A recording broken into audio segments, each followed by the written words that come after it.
Message, long message de Mana du Québec. Alors, Mana. Je pose ma question parce qu'il n'y a pas eu beaucoup de questions à ce sujet. Bipolarité ou maniaco-dépression. Excuse la longueur de ce message, je fais le plus court que je peux. D'accord, Mana.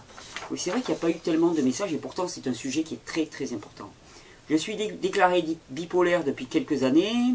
Au début de la vingtaine, j'ai vécu une psychose non toxique aiguë et été hospitalisé 1 mois. Ensuite, médication pendant 2 ans, surtout du lithium, du Zyprexa et du Seroquel, que j'ai choisi d'arrêter après 2 ans.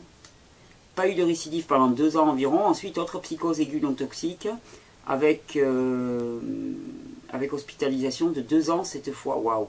Je prends maintenant depuis près de 3 ans des médicaments, du lithium, du Seroquel, si manque de sommeil seulement, et de l'Abilify, je ne connais pas celui-là. Nouveau type de médicament, je ne le connais pas. Je ressens beaucoup de difficultés à me concentrer, je n'ai pas une bonne mémoire, j'ai pris 15 livres, donc tu dois être du Québec, oui c'est ça, 15 livres, donc tu as pris 8 kilos à peu près par rapport au poids que je pesais avant la deuxième psychose. J'ai le ventre toujours gonflé, je pense que je fais surtout de la rétention d'eau. Je suis végétarienne, j'ai diminué les produits laitiers, je me dirige vers être végane et mange cru, germination, excellent, très très bon. Malgré tout ce que tu vis, bravo, bravo d'avoir cette détermination. Pendant 1 an après la deuxième psychose, je perdais mes cheveux. Ils poussent maintenant frisés, gris-choux et beaucoup sont devenus rapidement blancs. Quand on parle de bipolarité, quand on parle de psychose, on parle automatiquement de tout le système endocrinien, du lien entre la pituitaire, la thyroïde et les glandes surrénales. C'est à ce niveau-là que se joue. Pourquoi? Parce que finalement, toutes les hormones en jeu dans les crises de décompensation, dans les crises de bipolarité, dans les psychoses, dans les crises aiguës même de psychose non toxique, de décompensation, eh bien ce sont toutes ces hormones, l'adrénaline, la dopamine, l'aldostérone, ce sont toutes les hormones aussi qu'il y a au niveau de la glande pituitaire, la mélatonine, qui permet l'endormissement. On revoit toujours que dans les phases dépressives, maniaque aiguë, il y a des problèmes avec l'endormissement. La sérotonine, grand responsable de l'humeur et de la bonne humeur. Donc c'est toute cette chaîne-là qui est en jeu. Surrénale, thyroïde, pituitaire. Vraiment. Et il y a tellement de boucles de rétroaction les unes vers les autres. Le cortisol sécrété par des glandes surrénales qui sont en hyperactivité parce que hyper stressées, eh bien il va empêcher l'apparition de différents précurseurs de la sérotonine et de la mélatonine qui va faire que tu auras beau avoir l'alimentation adéquate, eh bien tu n'auras pas de production de sérotonine au niveau de ton cerveau, ce qui va créer un état de stress. Puisque tu n'auras pas un état de bien-être et qui va de façon concomitante créer à nouveau du cortisol et c'est une espèce de boucle délirante qui se met en place. Tu dis d'ailleurs que tu perdais tes cheveux, perte des cheveux, pensez avant tout glandes surrénales qui ont pris un sacré coup. Tu perdais tes cheveux, maintenant ils sont devenus blancs, c'est les reins, c'est les glandes surrénales, c'est tout ça qui est touché, Mana, et il va y avoir un sérieux travail à ce niveau-là.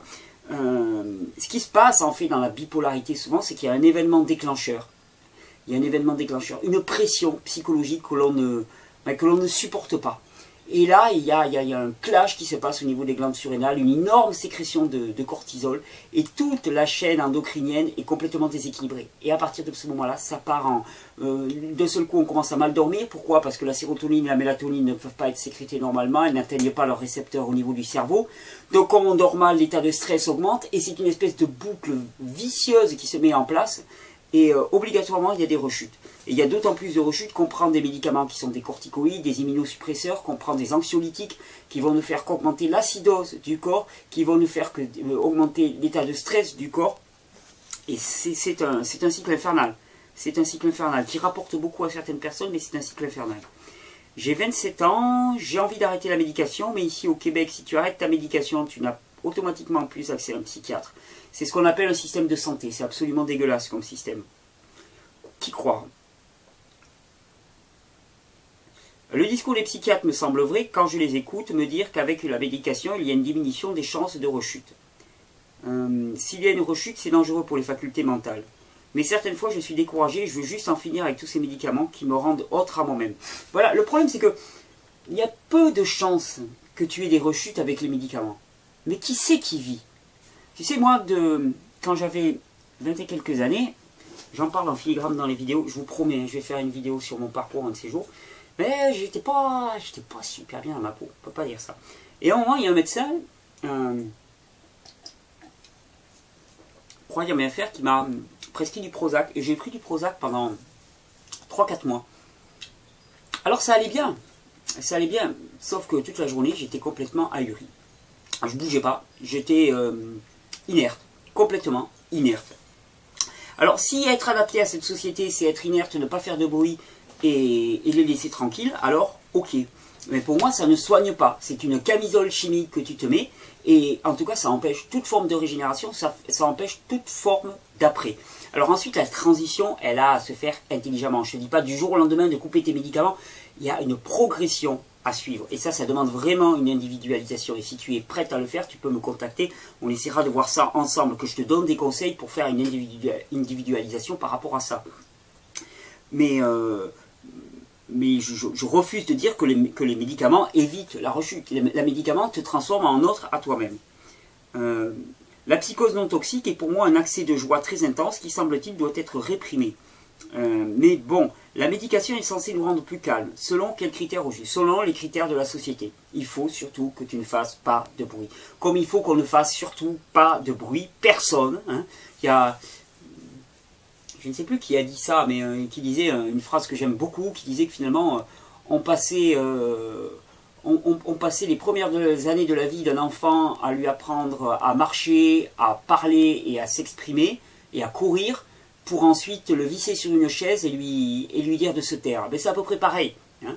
On nous apprend les facultés normales de notre corps, et après, c'est surtout, ne l'ouvre pas. Surtout, ne fais pas un pli, n'exprime aucune émotion. Il faut que tout soit lisse, tout va bien. Et quand je dis ça, vous voyez un énorme couvercle de casserole qui se met sur tous nos maux. Et voilà. Et les symptômes craquent. Et les mal-être craquent. À coup de médicaments, on les supprime. Eh ben non, il est terminé ce temps-là. Il est vraiment terminé. Donc, moi, ce que je ferai, en grosse ligne, régénération surrénalienne massive. Utiliser des plantes aussi qui vont aider au niveau de la sécrétion de la sérotonine et de la mélatonine. La griffonia, la rhodiola par exemple vont vraiment beaucoup aider à ce niveau-là.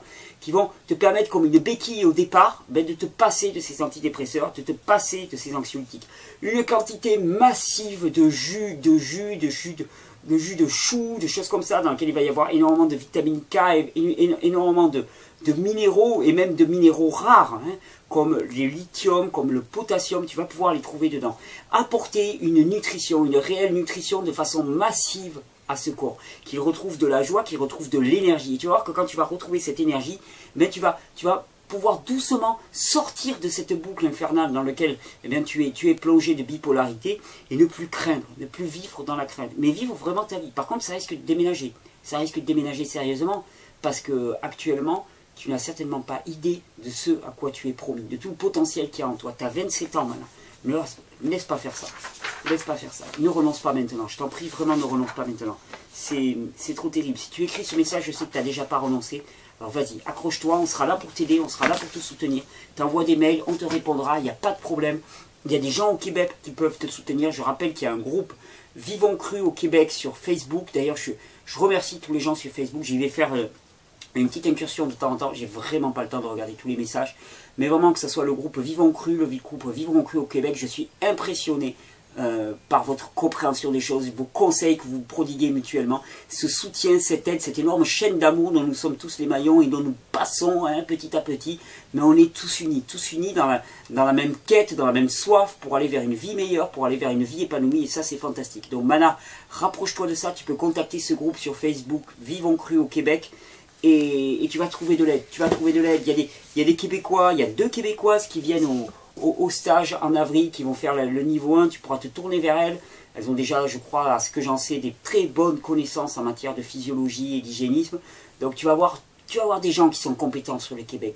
Je peux te diriger vers eux, je peux te donner des conseils, mais tu n'es pas seul. Accroche-toi vraiment. Mais il y a un après. Il y a un après à la bipolarité, je te garantis.